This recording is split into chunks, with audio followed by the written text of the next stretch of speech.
Okay, welcome to another episode of Mind Over Markets. How should one really look at the extra money which is now coming into households? Typically, you would assume 20-25% going into saving. Tax cut is obviously 100% urban, almost. Luxury items are not the ones which are going to gain.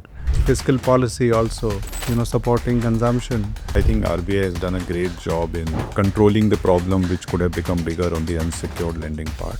Last 1 or 2 years, corporates have been able to raise equity very easily.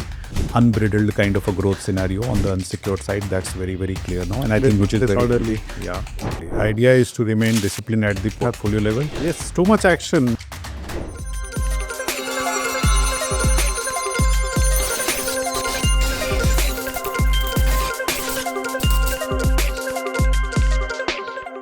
Okay, welcome to another episode of Mind Over Markets. I'm back with Rahul Singh, our CIO for Equities. Hi Rahul, how have you been doing?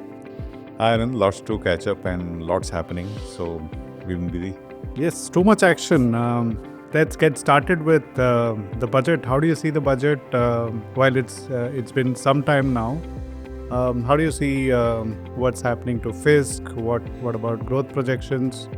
And overall, what's your take on what it means for us?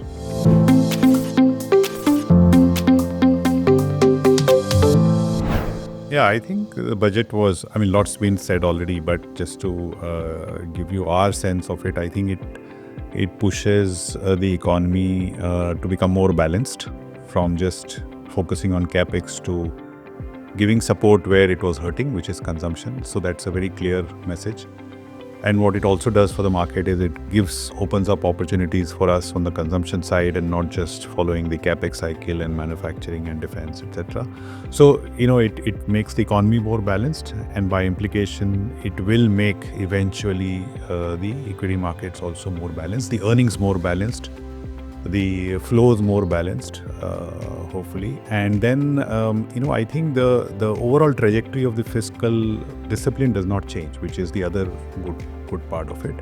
You can argue about some assumptions being a little aggressive, but by and large, if you have a trajectory which is going down 20-30 basis points in terms of fiscal deficit from this year to next year, I think that's really good.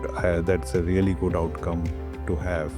And to capitalize on this growth and keep fiscal deficit under check and still give support, I think that's what the budget is ended up achieving. And no negative surprises. I think that was the other thing. No negative surprises on taxation is definitely a big help. If anything, positive on the taxation side. Yes.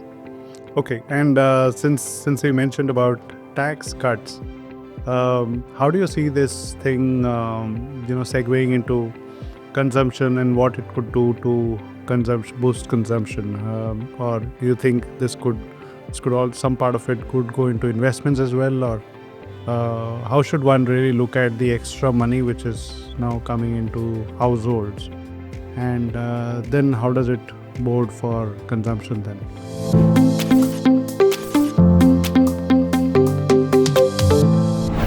Yeah, typically you would assume 20-25% going into savings, natural. There could be something which the households might use to reduce their leverage. It could happen, although that could be very transient. But I think the tilt of the tax cut is obviously 100% urban, almost. So therefore, anything to do with urban discretionary demand, urban discretionary consumption obviously gets a help. And here we have to notice that, remember that there's been a K-shaped recovery. So the ultra luxury items are not the ones which are going to gain, because that has been doing well anyway because of whatever income disparity or the equity markets or the wealth effect in that segment of the middle class. But it's the middle class and the lower middle class where this will make more difference. And anything to do with urban discretionary, which is consumer durables, autos, home improvement, two-wheelers within autos. I think that's really the segment which will get us support. Now, remember that some of the trajectory in these these consumer segments has not been great.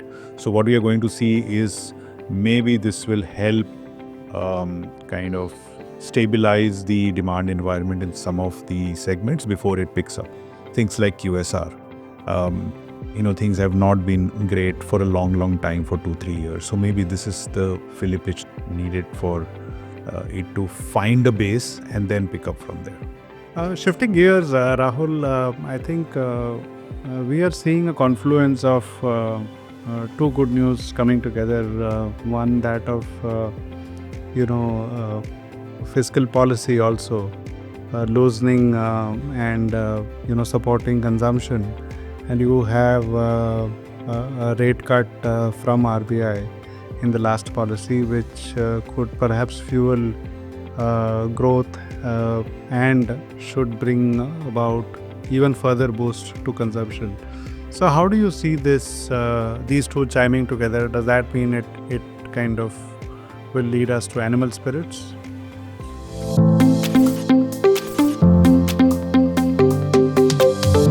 No, that's an interesting question, because I think RBI has done a great job in controlling the problem, which could have become bigger on the unsecured lending part. And I think all credit to that, because if you look at the results of banks and NBFCs, while the NPLs have gone up, they have not shot up. So you've caught the problem much before it could become balloon into a bigger problem. Having said that, I think what RBI is trying to do now is to acknowledge that overall GDP growth rate has dipped. Consumption is a large part of GDP, 55-60%. So unless you fix that, you can't get to 7% GDP growth rate. Forget about 6 or 6.5. So I think if you look at the credit policy in that context, it starts to make slightly more sense. So apart from the interest rates, if you look at some of the measures which he's announced, in the sense that deferring of the liquidity norms as well as the ECL norms, I think it's trying to give little bit of elbow room for the banks to start lending as the demand comes for credit. Remember that the demand for credit will again pick up for retail, especially with the tax cuts and the propensity for consumers to start spending again. Secondly, the demand for credit from the corporate sector is going to be much more robust than what it has been in the last 1 or 2 years. Last 1 or 2 years, corporates have been able to raise equity very easily. So a large part of their capex plans they have made on that basis. Now the equity is done. Now the time has come to raise debt as you start incurring cost on that capex. So credit growth will pick up. So you need to have a little bit of a back-end support to enable that credit growth coming back. And I think that's a minor adjustment which the credit policy also does. So as far as the rekindling the animal spirits, I think on the consumer side it's a very granular thing. It will happen gradually. I think regulators will not allow it to become a very unbridled kind of a growth scenario on the unsecured side. That's very, very clear now, and I think which is disorderly. Yeah. And on the corporate side, I think the demand will pick up, and the corporate balance sheets have been the cleanest ever. So if the animal spirits come back there, I think it's going to be very welcome, because the balance sheets have been cleanest they have been in the last 10 years. So I think that will be a good outcome if the policy is able to achieve that. I think the hot topic now, Rahul, that we are seeing is really that of tariffs, and a lot has been spoken about it. There are a lot of rumblings around what could happen, etc. What's your large take on tariffs? Is this more muscular to kind of get everyone on the table to discuss and then find a mid path, or is this something which we'll have to learn to live with? How do you see this, and how do you think this could pan out?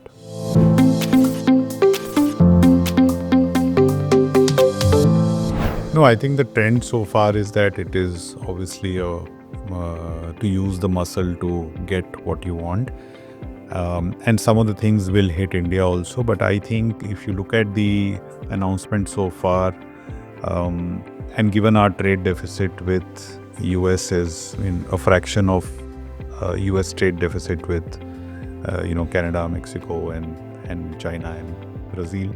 I think we are there in terms of where the impact could come, but it's not like it's not a very big item in their list of things. But I would say there would be something we need to watch out for. As of now, the real hard evidence is little less from an from India's perspective. What it could hit is maybe some engineering exports, maybe auto ancillaries, maybe textiles. So we need to keep a watch on some of these, I would say, niche segments. I don't think there is going to be any market-wide or economy-wide impact for India as such. But individual sectors, yes, we need to be watchful on that. Understood. There's been a lot of chatter around SIPs in small and mid. I think that's been another thing which is a point of discussion in the industry largely. We shut our small cap fund for lump sum investments in mid of 2023 and haven't revisited ever since. From there till now, I think it's been roughly 1.5 years. How do you see things changing in the small mid valuation today? And in that context, what's your take on SIP versus lump sum, and how do you kind of, your 2 bits on this is very, very important.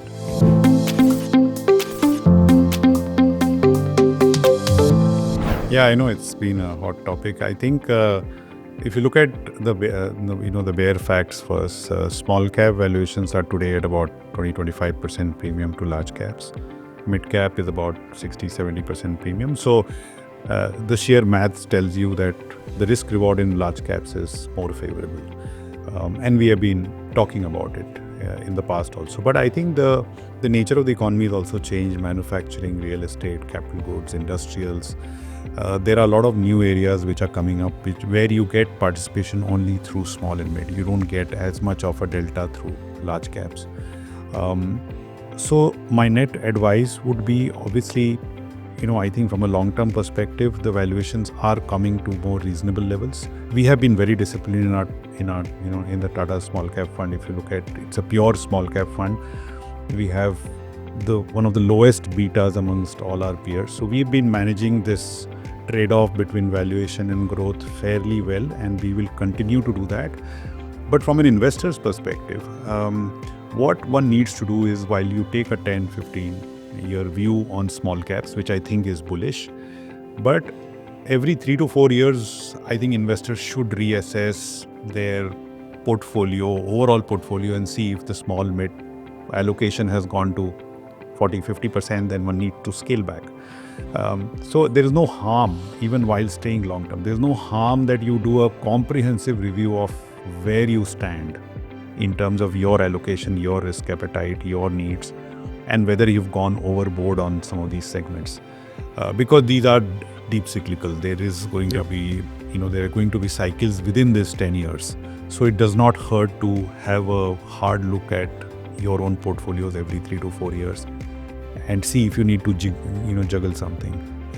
As of now, as I said, large caps are offering better risk reward, but it's not that in small caps we are not finding opportunities, and we have been very disciplined. Our portfolios are coping up well with this correction. So I think we will stay on that course, and we will try and give investors a much better experience than what you would get, hopefully, in terms of the index or the small cap index or the long tail index of small caps. So sell the overowned or the overvalued part of the portfolio if there are any, and maybe at the margin see how you get to the underowned, undervalued. That's your broad message. Exactly. Idea is to remain disciplined at the portfolio level, and the investor should remain disciplined at the portfolio level for himself. If you have discipline at both these levels, I don't see any major issue. Thank you. That's very good advice, Rahul. Wonderful catching up on varied topics, and that's all we have in this episode. Till next time, goodbye. Thank you, Anand. Mutual fund investments are subject to market risks. Read all scheme-related documents carefully.